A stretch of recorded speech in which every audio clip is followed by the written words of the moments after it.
He is an associate professor of public law at Cape Town University. He's a distinguished politics of his adopted homeland of South Africa, and indeed of Southern Hemisphere development issues more broadly. He's also a global advisor and consultant on the subject of sustainability, which of course is part of what we're talking about today. And this international profile also partly explains why he's not in South Africa. He's actually joining us today from Berlin. Richard, most recently, he's been asked to co-chair an expert group on climate finance on behalf of the UN Secretary General. So I have no trouble or worry at all asking him to single chair today's webinar. And now, Richard, it's time to hand over to you and welcome our other guests. Well, thank you very much indeed, Adrian, and thank you for the opportunity to moderate what I think is going to be a very interesting discussion. The overarching theme of this webinar series is really, to me at least, the sense of humanity at a key moment, a fork in the road. And part of that fork of the road is the climate crisis. What, we should ask, can the climate crisis and climate change generally learn from COVID-19 pandemic? Now, as I was dressing my just over 3-year-old little boy this morning, trying to get him to put on his raincoat, he said to me, not wearing raincoat. I said, but, why not? He said, well, it's not raining. I said, yes, but it's going to rain later. To which he said, how do you know? And that rather stumped me. And it occurred to me as I was walking back later, this was a perfect kind of metaphor for the conversation we're about to have. These two human traits. One, our ability or not to respond to reason and science. And secondly, our tendency, our preference even, to respond to events, to things that hit us, that we can touch, that we can feel directly. So let me offer a second, slightly different framing of this conversation. E.H. Carr, the great historian, spoke about historical moments. We're at one of those big historical moments now. We face as humanity a multi-layered system-level set of shocks: the pandemic, economic depression, racial injustice, socioeconomic inequality, and of course, climate change.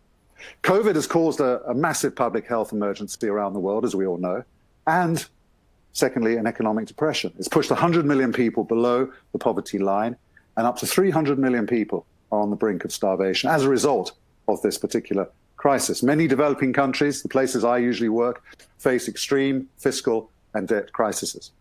It's very real, it's very immediate. And the response to it, therefore, was much more decisive than we've seen in the case of climate change. And it's interesting to, I think, compare the two. In my work on climate finance, for example, the world has struggled for 11 years to get to the Copenhagen set target of $100 billion per year in terms of climate finance support for developing countries, a major part of the international agreement around climate action.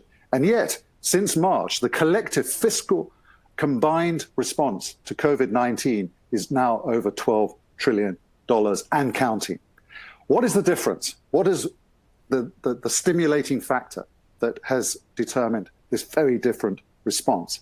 As an early wit on Twitter in March put it, climate change needs to get COVID's PR agency on board. Good things are happening. Capital is on the march. And only on Monday this week, Japan joined the club of countries that are committing to a carbon net zero future by 2050. Is it enough? Have we left it too late? Those are some of the questions we're going to be exploring in this webinar with two perfect panelists. And I'm going to introduce them in just a moment. But first, before we get into our discussion with our guests, let's just take a look at a short video which reminds us of some of the key challenges that lie ahead. We are at a critical juncture in our planet's history. What each one of us does in the next few years will determine what happens in the next few thousand years. It will define our legacy to all future generations. One of the things that concerns me the most is just the scale and the urgency of the challenge. If you look at our current emissions of carbon dioxide, they're continuing to increase like this.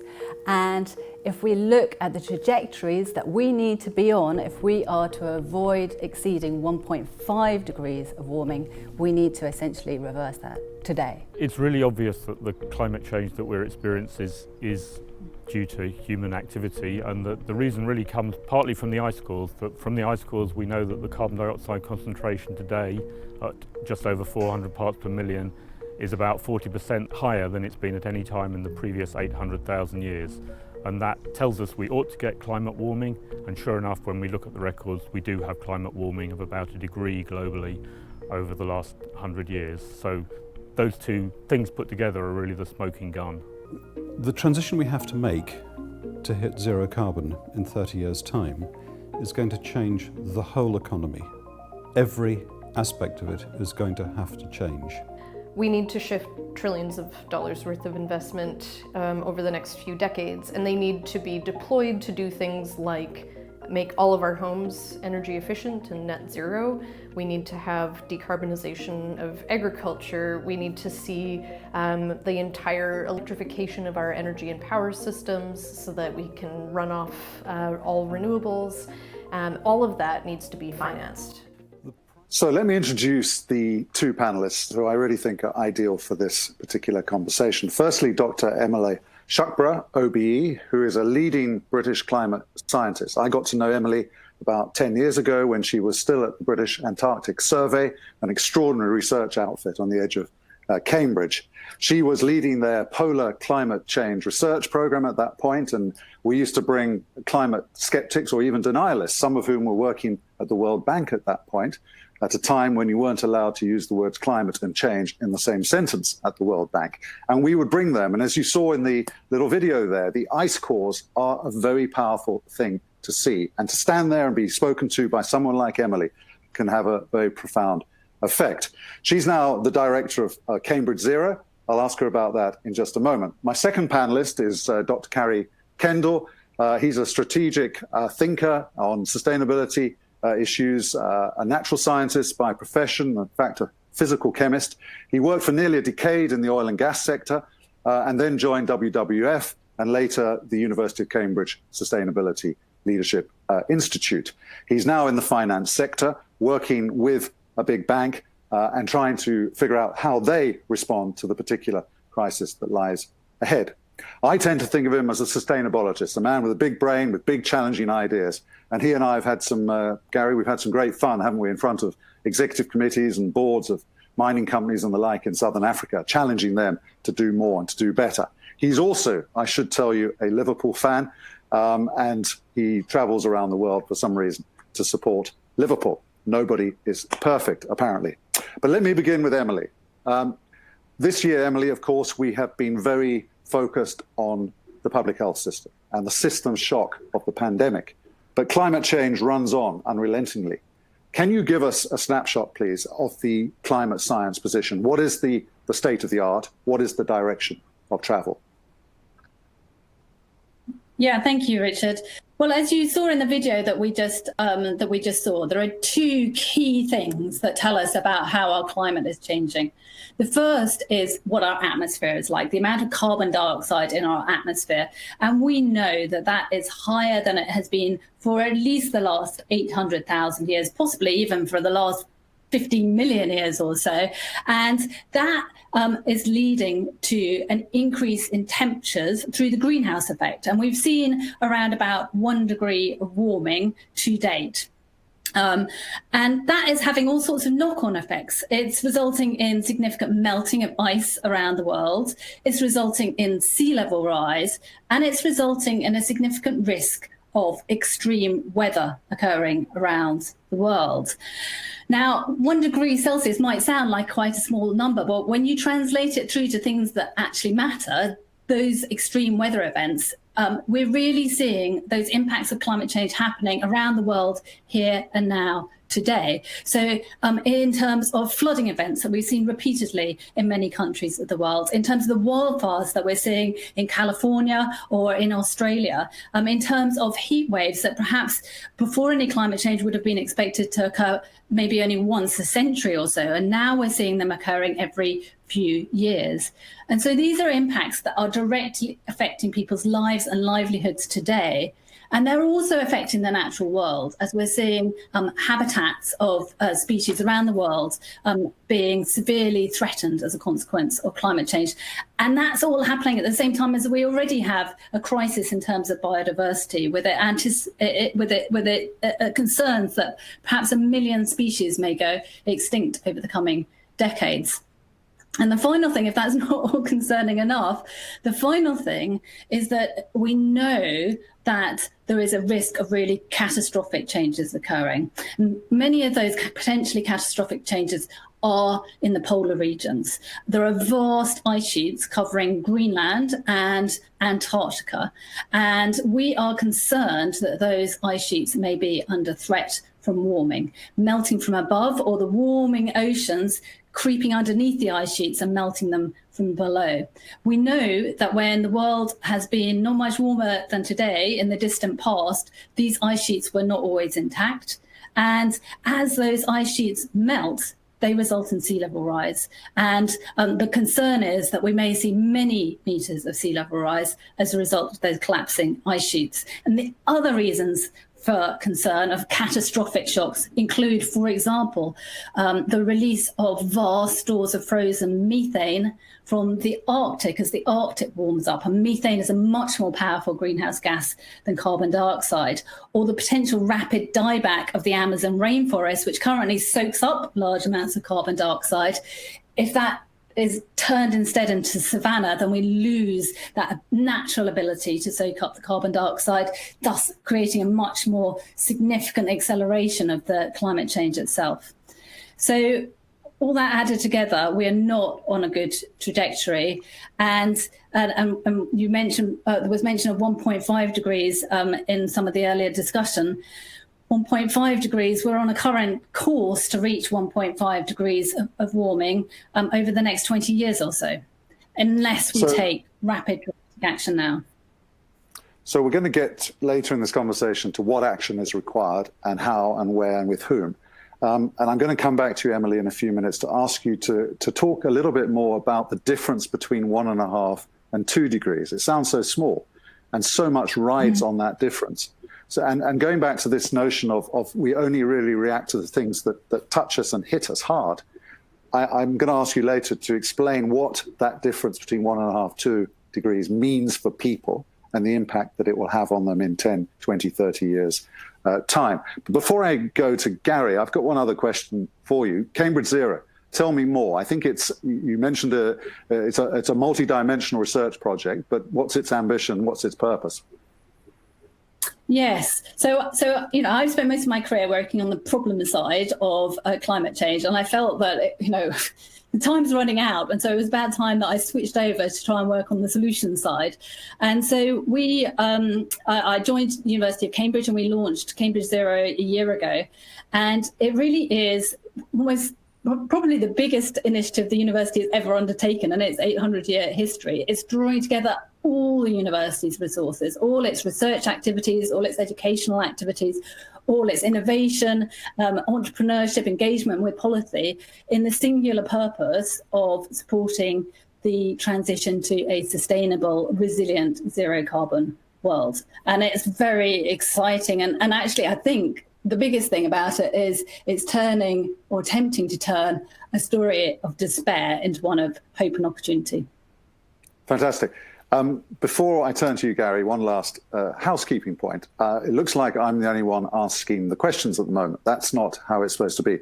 All of you in the audience can ask questions. Please use I'm sure all familiar with this kind of function by now, use the chat room, the Q&A feature there to pose questions. And in the last 15, 20 minutes, we will get to those questions, if not before. So don't hold back. You will have ample opportunity to pick the brains of this very extraordinary panel here.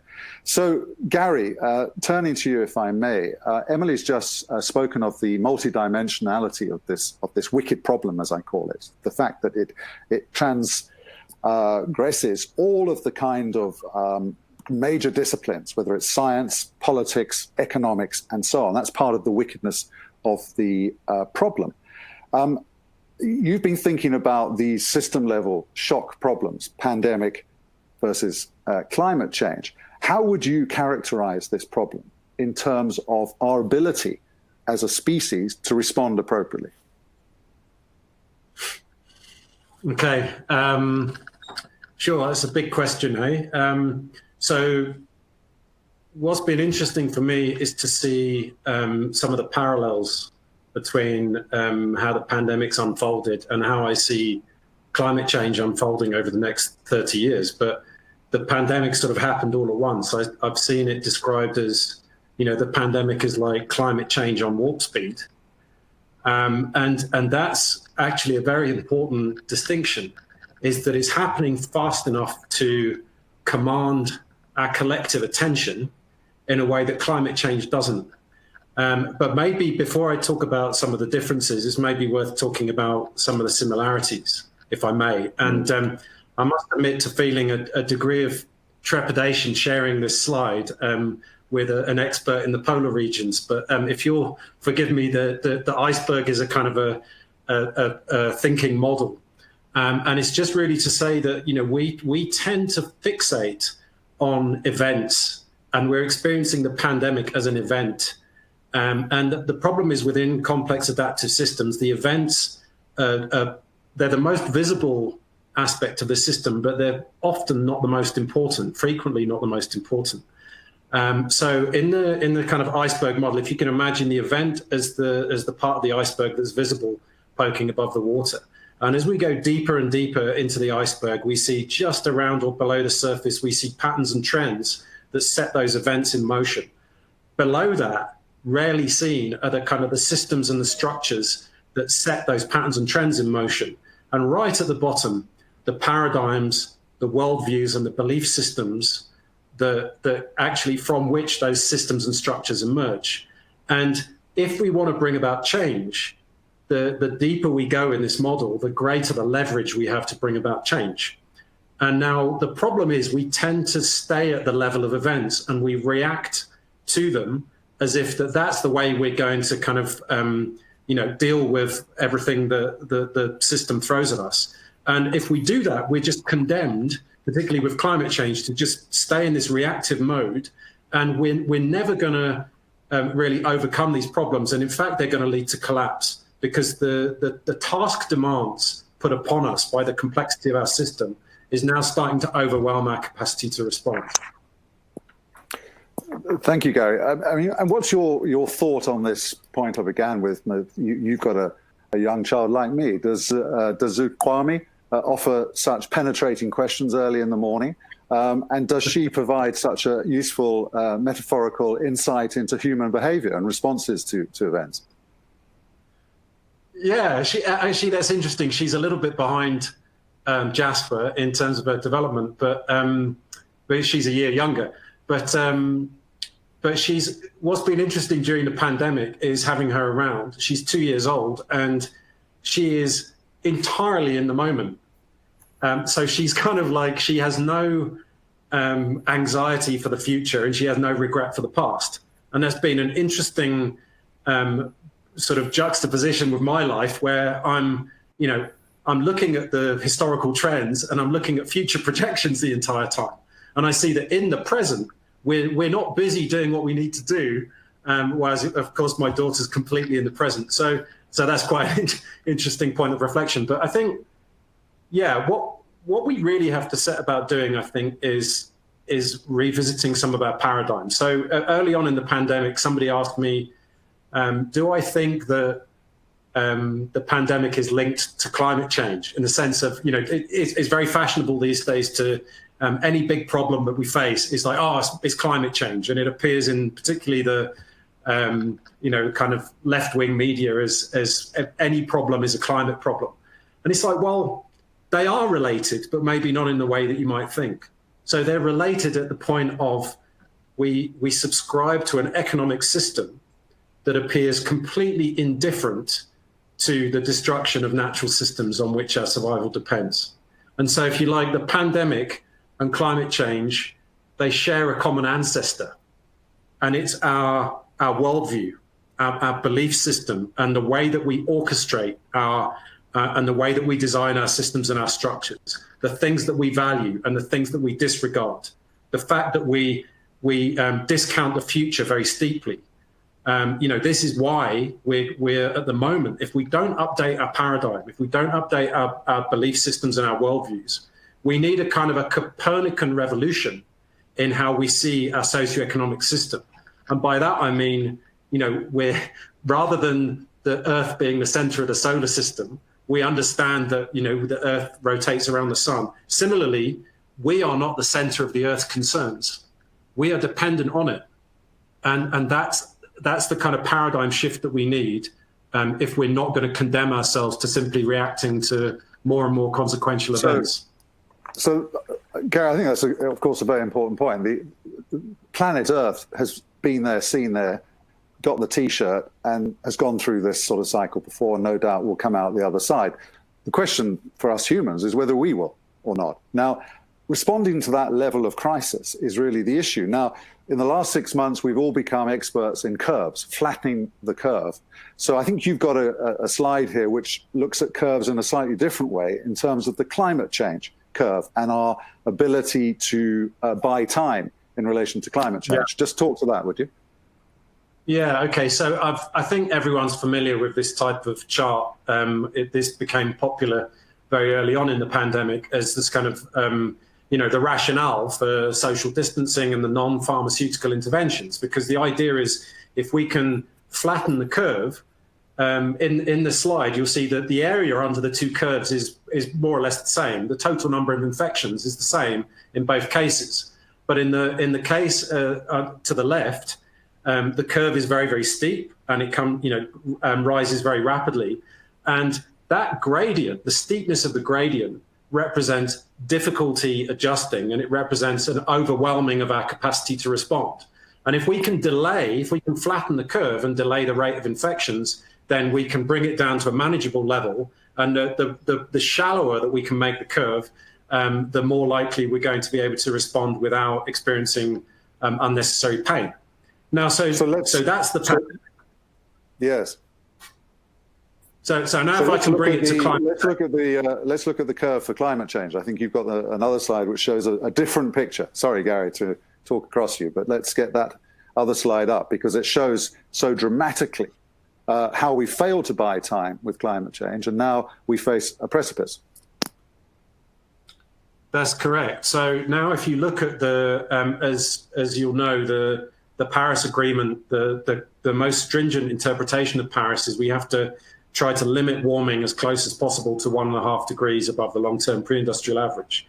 Now, so the chart shows historical CO2 emissions going back to 1850, and you'll see this sort of fairly gradual rise initially, and it gets steeper through the kind of after the 1950s. Now, if we had started to decarbonize the economy in 2000, then the mitigation curve for 1.5 degrees would have looked like this. So this green curve shows the rate of decarbonization that would have been necessary if we'd started 20 years ago. Okay, so, and you can see that the curve is almost symmetrical. So the rate of growth and the rate of decay, if you like, is the same. Now, we didn't do that, plainly. We continued increasing emissions for 20 years.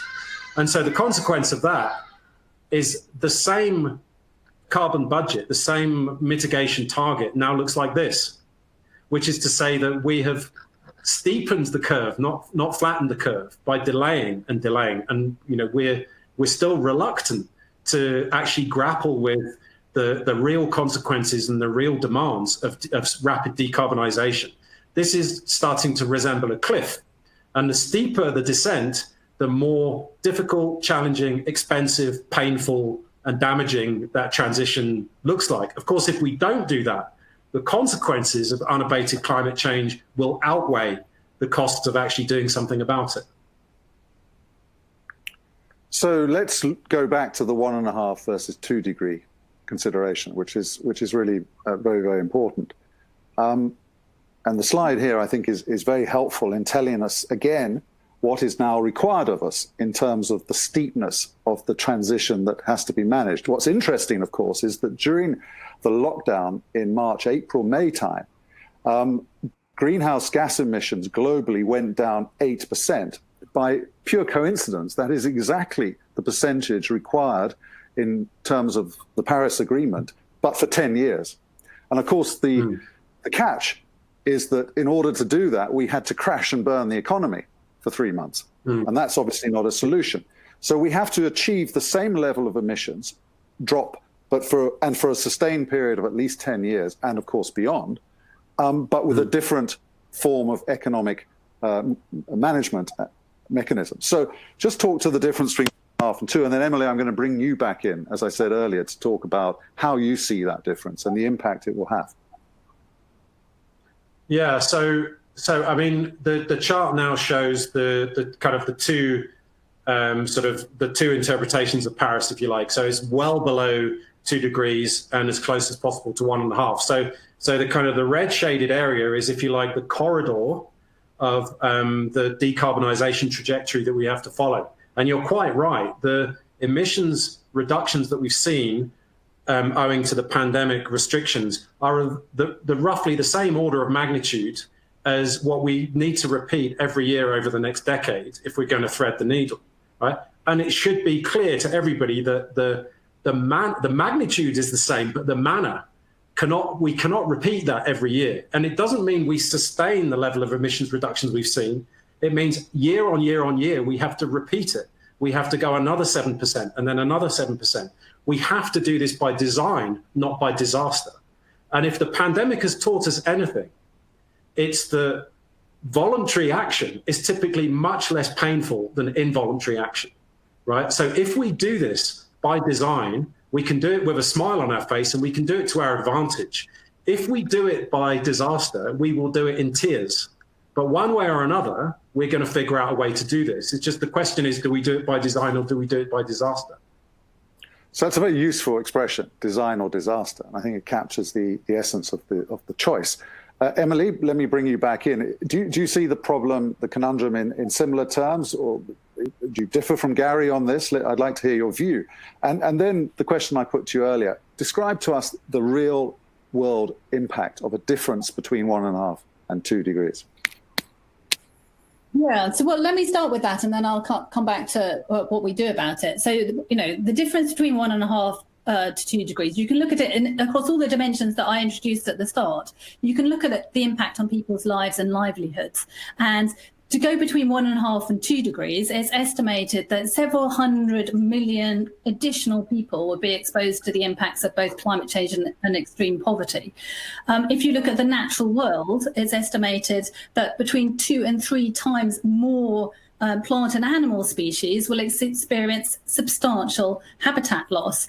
But perhaps most concerning is that risk of catastrophic shocks that I described, the risk of the collapse of those vast ice sheets covering Greenland and West Antarctica. And there is real concern that the loss of those could be triggered in that zone between 1.5 and 2 degrees. So there really is, extremely good reasons for wanting to keep the temperature rise as close as possible to 1.5 degrees. I mean, I completely concur with Gary. If we started this journey, a couple of decades ago, it would have been an awful lot easier, and the scale of disruption may have been much easier to manage because exactly as he described, the descent would have been less steep.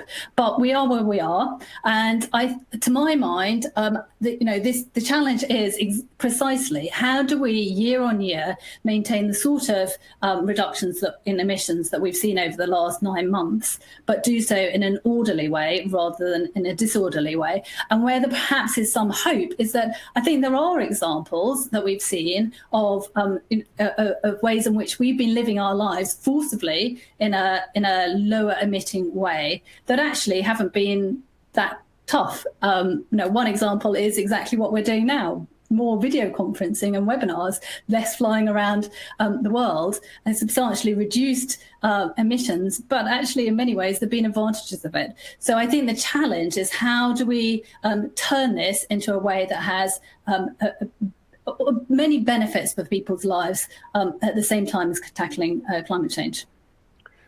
I'm very tempted to ask you is if part of the problem here is that those icebergs you speak of course, pretty much everybody will have seen photographs, watched videos over the last 20 years. It's been around a long time. Perhaps part of the problem is fatigue, but it's not enough in our face. So whereas COVID was directly in the street next to you, you could see people, know people that were being directly affected by it. And of course, then the lockdown repercussions is part of the problem. The disconnect, the distance between what is happening and the consequences for people. I think that's both the problem and the opportunity. So one of the challenges with climate change is precisely as you described, that it's often seen being something that's very distant, either something that's happening in the polar regions, which is a long way away and difficult to see how that can directly impact us, though it does in many ways, not least through sea level rise. But also distant in terms of, it's not affecting us. But again, I've described to you how actually extreme weather events connected to climate change are affecting all of us around the world. Where I think there's an opportunity, though, is in where we started this conversation about putting on a raincoat. So, although we were aware of the risk of pandemics, we certainly weren't aware of the risk of a particular COVID-related pandemic until it came upon us.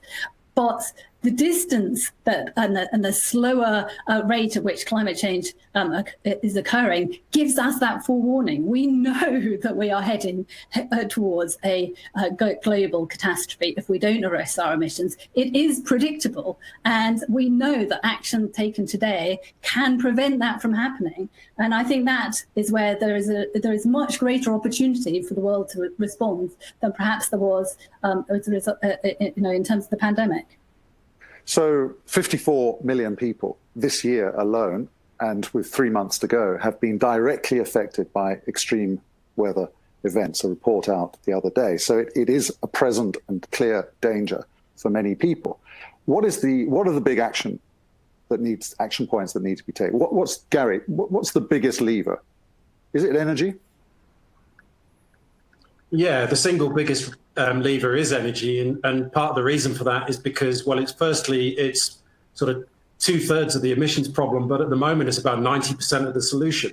And by that I mean we know exactly how to do this in the energy system. We have technologies available to decarbonize the energy system, and we're not going about it anything like the rate that we need to. So, I mean, if I can explain that as an energy savant would recognize this slide. I'll just talk you through it. It's basically showing the historical energy transitions that we've been through as a kind of an industrial civilization. And the popular narrative here is that it takes about 50 to 60 years to effect an energy transition.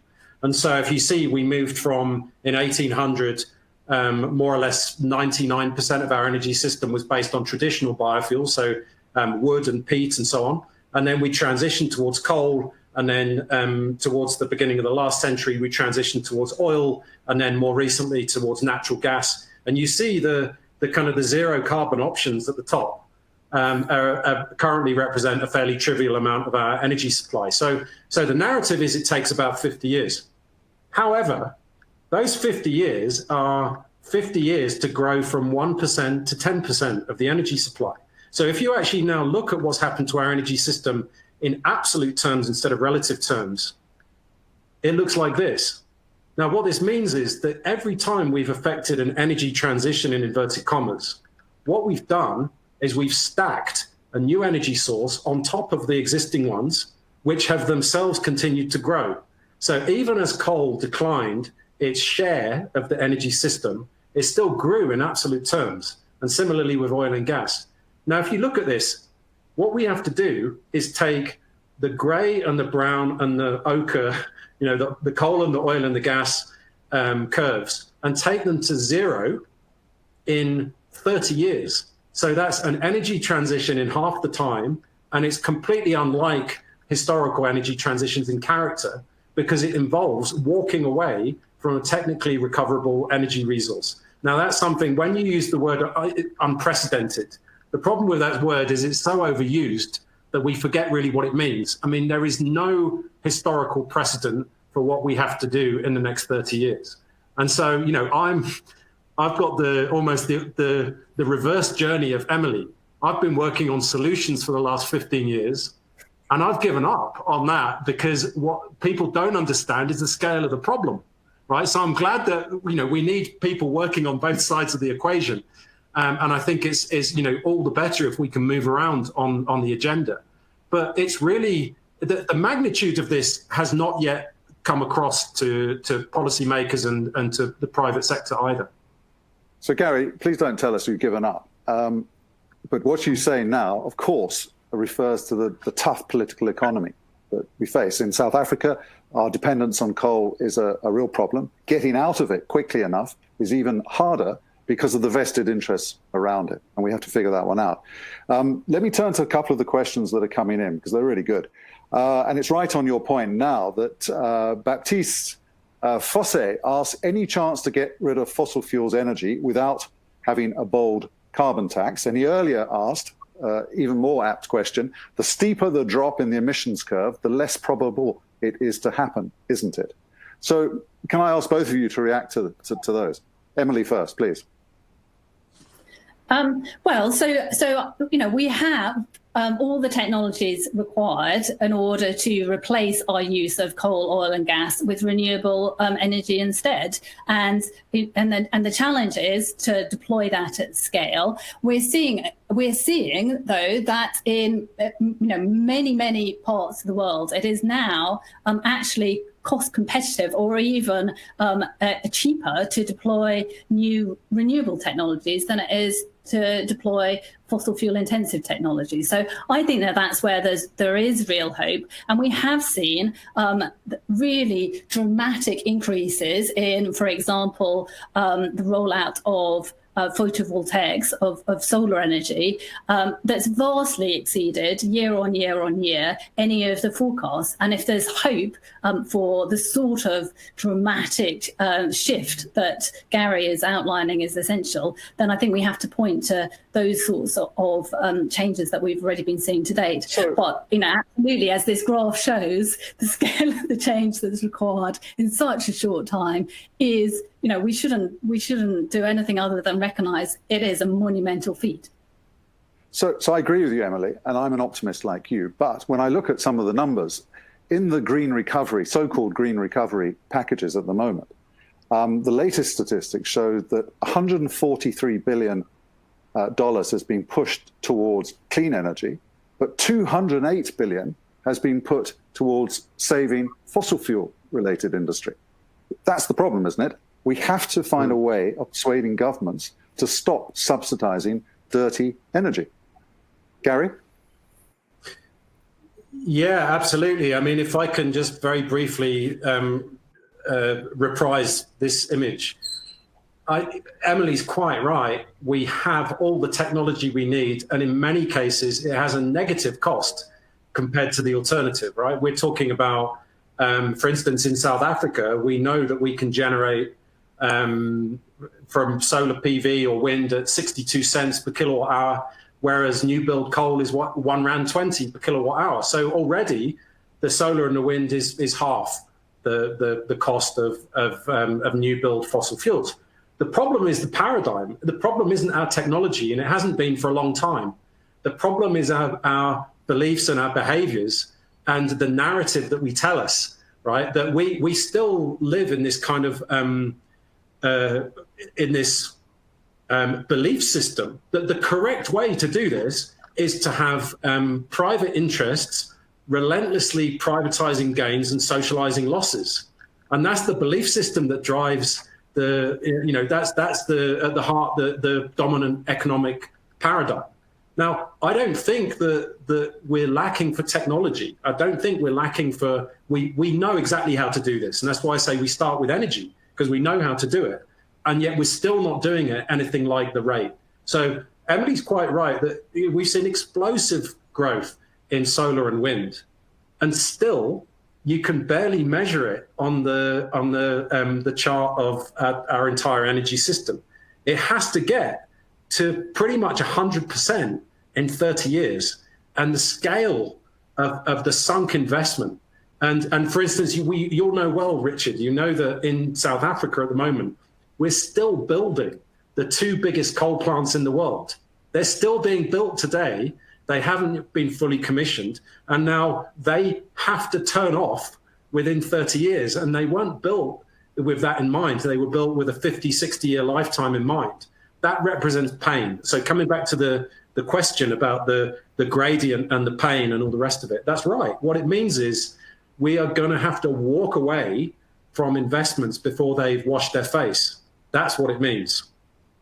So, Gary, I'm going to turn to you for one last slide, which I think is really important, around the kind of delay in the impact of change and what that means psychologically and politically. I'm going to come to that in a few minutes. The inertia slide. And by the way, everybody in the audience, if you have chosen to maximize your screen to watch any of us who are speaking, you may be missing out on the slide. So you need to maximize or go back to the slide so you can see it properly. Keep the questions coming. I've got several here in the queue. The first one, which I want to put now, is a very interesting one, which brings us back to the COVID climate change nexus. Amelia Mullis asks, is it that the problems aren't obvious and immediate in day-to-day life, or that the solutions are unclear, difficult to implement, and slow to show their effects? So that's coming to your inertia point, Gary. She then asks, how do we make the solutions more appealing and motivating for people? Is this about packaging? Is this about telling a different story? Think of younger people, she says, breaking COVID restrictions. Even regulation can't curb it if people don't have a stake. So how do we change the political economy? How do we change behavior, give people a different sort of stake? And I think I'll come to your inertia point because it's a problem here. But you're working a little bit in this space, I know. Emily, what are your thoughts on that? Thoughts on the inertia, and you can see in this slide here is exactly this point, that actually you can see these are 2 different futures that are shown here: a red future where we essentially continue emitting, and a blue future where we try and keep temperatures below 1.5 degrees. But you don't see that major difference until the second half of the century. And this is in terms of temperature rise. If we looked at sea level rise, then you would see this, increasing difference even later.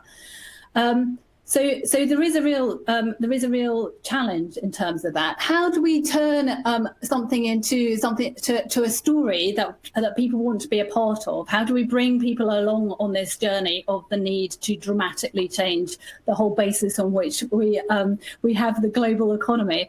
I think there are signs that we've seen a rising up around the world of younger people saying they want a different future, and they want us to be making decisions today such that they will have a more sustainable future. So I think there's some hope that if we can leverage that, if we can show people the ways in which actually there are huge positive benefits of responding to climate change. There are millions of people around the world who die each year as a consequence of bad air quality, which is precisely caused by our use of fossil fuels as well. So that's just one example where we could have significant health benefits at the same time as tackling climate change. We've talked a lot about the energy sector, but we all know that the future of the transport sector is electric, and that that another important component of this response is rapidly moving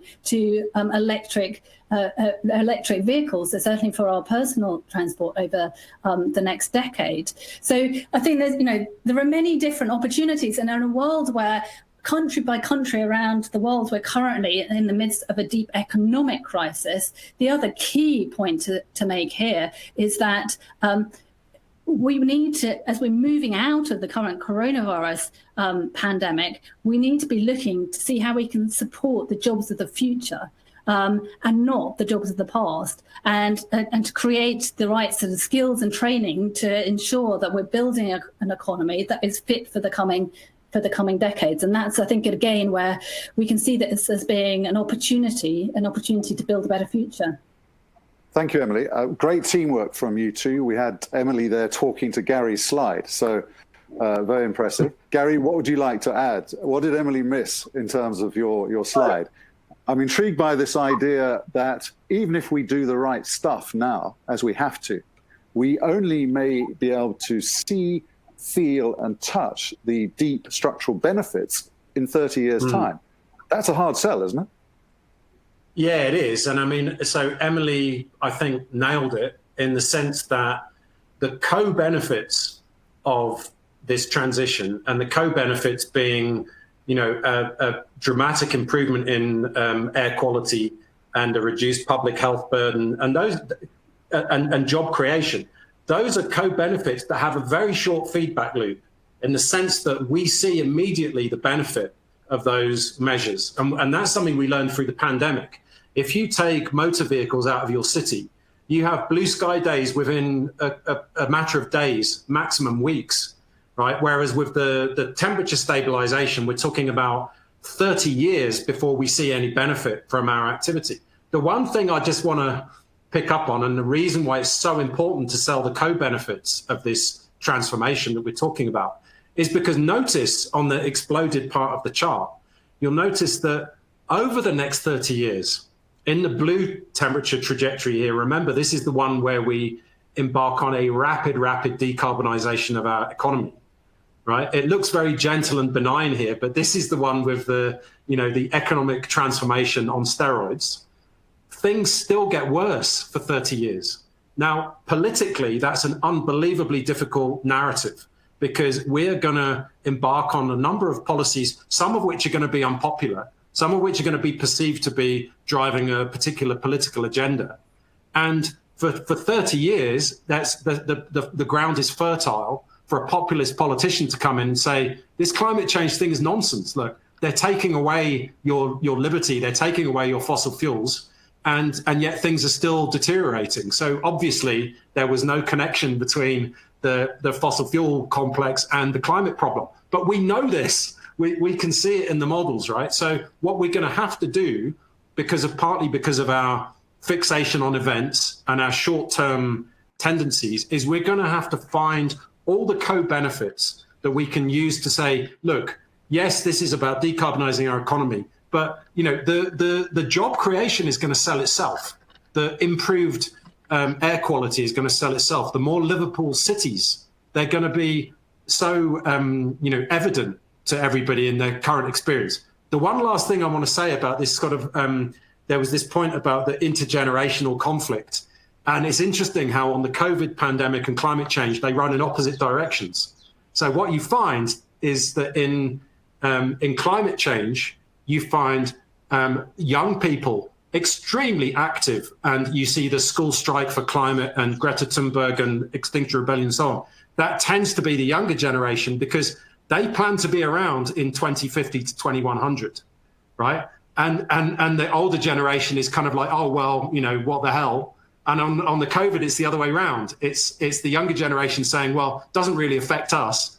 And the older generation, which seems to be more vulnerable to the virus. So there's just an interesting juxtaposition between the two. A Richard Burrett has asked, what is the role of nature-based solutions in the transition to net zero, and what could that mean in real terms? Emily. Yes. So this is, you know, there is essentially two ways in which we can look to tackle climate change. Well, maybe three ways. The first way is through technology. The second way is through changing our behaviours. And the third way is by looking to see where we can deploy nature itself to help reduce our the amount of greenhouse gases in the atmosphere. And indeed, how we can deploy nature itself to help us adapt to some of the impacts of climate change, which, as we've just been hearing, even under the best case scenario, are only going to get worse before they get better. And so the sorts of things that, you know, that people always look to, oh, we could plant more trees. And of course, as long as the right trees are planted in the right place, then that can be an important part of the solution. But it's also about ways in which we can increase the amount of organic content in our soils, for example, or how we can look in other ways to support some of the ecosystems that either do provide those services in terms of soaking up carbon into them, or they provide, for example, flood defences. And then coming round to the questions that you are asking about, well, where does this fit into a post-pandemic response? It is another example where we can be looking to stimulate the economy through new jobs in an entire new sector of using the natural world to help us in a positive way, so that we're living, if you like, living with the planet rather than living off the planet. Thank you. I'm glad you caveated what you said about trees. Professor Guy Midgley at Stellenbosch was talking to me the other day and concerned that there's now a kind of perverse incentive to build a lot of trees, plant a lot of trees, I should say, around Africa, but often in the wrong places. And that's having a negative impact on some agricultural ecosystems. So we have to be careful sometimes that well-intended policy prescriptions do not have unintended negative consequences. A penultimate question to the panel before I start to wrap up this webinar. From Victoria, how do we engage with the biggest communities, the biggest populations in the world, India, China in particular? The scale, they're at the forefront of a lot of big changes in the economic frontier. Are they concerned about climate change or not? Gary, you've spent a lot of time in China in your life. Any thoughts on that? Yeah, I'm actually, China is one of the reasons why I am optimistic, in the sense that China, well, firstly, the political system is certainly more amenable to long-term decision making than what we're accustomed to in the West. And having lived in China myself, I'm fully aware of the other side of the coin there. But it's certainly true that if China decides to do something, it generally sets about doing it. And the one little anecdote I can provide, if I may, is that China decided to build 45,000 kilometers of high-speed rail in 8 years. And then it set about doing that and then exceeded that target. And in the UK, we're trying to build a 300-kilometer rail connection from London to Manchester, and it's going to take about 20 years. So, the scale at which change can happen in China is absolutely extraordinary. So I'm less concerned about China. Gary, thank you very much. And you, Emily, I see Adrian has appeared on screen. That's my cue to begin to wrap this conversation up. So I think this has been an enlightening conversation. I think it's clear that we have a lot to learn from COVID-19. The lockdowns gave us a taste of what transformational change is really like, both good and bad. And it's clear humanity faces a very wicked problem to which there is no single one perfect solution, only imperfect ones. And wicked problems have clumsy solutions. COVID-19 shows that we can act decisively and quickly, if clumsily. And we need to match that sense of urgency and collective action in the climate space. If we don't, then we will face, and certainly our children and grandchildren will face, a very different and probably much more difficult and dangerous world. Paradoxically, as I was beginning to argue a moment or two ago, COVID gives us a chance. We have to rebuild economies differently, and we have a chance to build them with an alignment to the climate science requirements. The tragedy of the horizon, as Mark Carney calls it, means that if we do take the action we need to, the real structural benefits, as Gary was pointing out, will not be felt for 30 years. And proving the counterfactual, how much worse it would have been had we not acted, will not be easy. It creates an acute political problem for our leaders to contend with, and that's part of the challenge. It will define our future as a species, how we respond to that challenge. Unfortunately, as we discussed, our tendency is to be event-driven, which is inconvenient. So, unfortunately, is the need for our leaders to win elections every few years, and which brings me to Thomas's point. He asks, well, a lot of the bad response to COVID around the world, Brazil, the United States, was driven by populist leaders who clearly deny science and deny climate science. There is an overlap. There's a real problem there. But I think we have to note, taking us back to the first webinar in this series, that next Tuesday, there's an important moment, the first fork in the road in many that will face us over the next year or two. What we need is a multilateralist, who accepts the climate scientist to win and not the dangerous demagogue denialist. It would be a first turn in the right direction, would it not? Thank you very much for your attention and for joining us. My special thanks to my two brilliant guests, Emily Shuckburgh and Gary Kendall. Adrian, back to you.